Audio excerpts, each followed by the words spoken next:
Nazik Cook арнасына қош келдіңіздер. Бүгін тауық етінен өте дәмді палау дайындаймыз. Менімен бірге болыңыздар. Дәмді болатынына сенімдімін. Ингредиенттерін астыңғы сипаттамада жазып кетемін. Алдымен тауықты тұздап алыңыз. Мына үлкен тауықтың жартысын аламыз, яғни 1 килограмындай. Кесіп, бөліп, дайындап қояйық. Пиязды жартылай сақиналап тураңыз. Сәбізді ұзын соломка қылып тураңыз.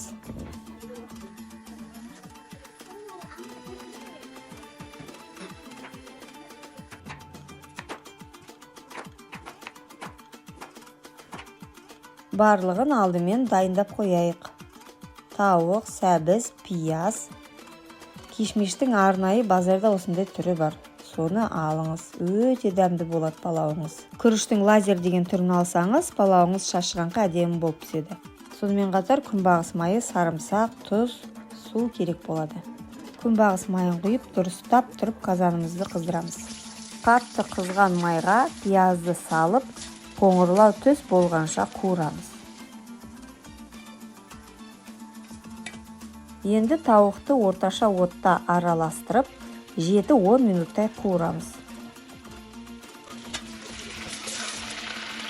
Қазанды қақпақпен жаппаймыз, тек соңында ғана жабамыз.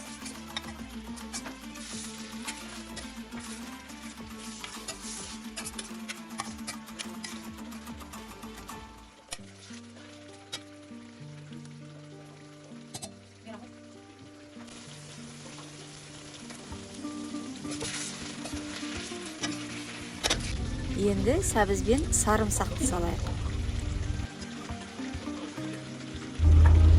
Сәбіз жұмсақ болғанға дейін 10-15 минут қуырамыз.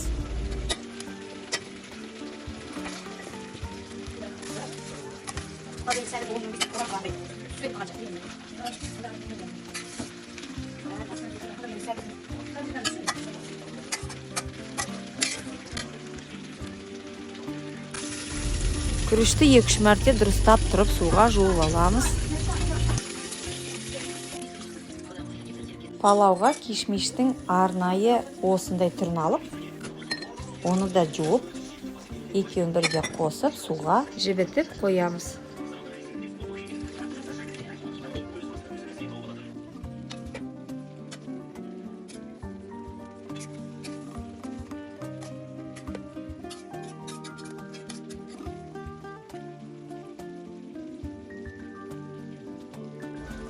Су құямыз, өте маңызды сәт. Су тауық пен сәбізді кішкене ғана жауып тұру керек. Суын көп құйып қоймаңыз. Су құйған соң оттың астын көтеріп, 10-15 минуттай қайнатыңыздар. Тұздап, одан кейін күріш пен кишмишті саламыз.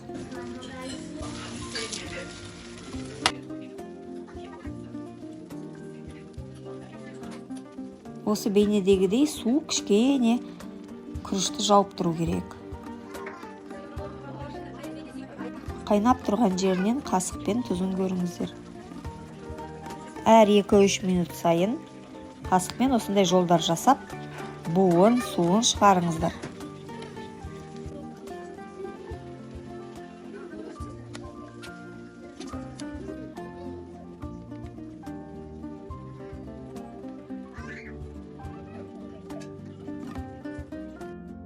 Сарымсақпен қоса тауықтың үлкен жерлерін төбесіне бір жинап алыңыздар. Сосын зираны алақаныңызбен үгітіп, үстінен сепсеңіз, әдемі дәммен иіс береді.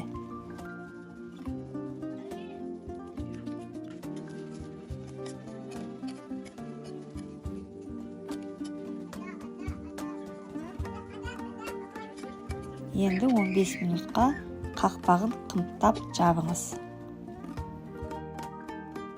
Ал тауықпен әзірленген палауымыз дайын болды. Өте дәмді тамақ болып шығады. Жасап көрулеріңізге кеңес беремін. Егер бейне ұнап жатса, тіркеліп, достарыңызбен бөлісуді ұмытпаңыздар. Сонда менің жаңа рецепттерімді жіберіп алмайсыздар. Аяғына дейін назарлағаныңыз үшін рахмет. Астарыңыз дәмді болсын.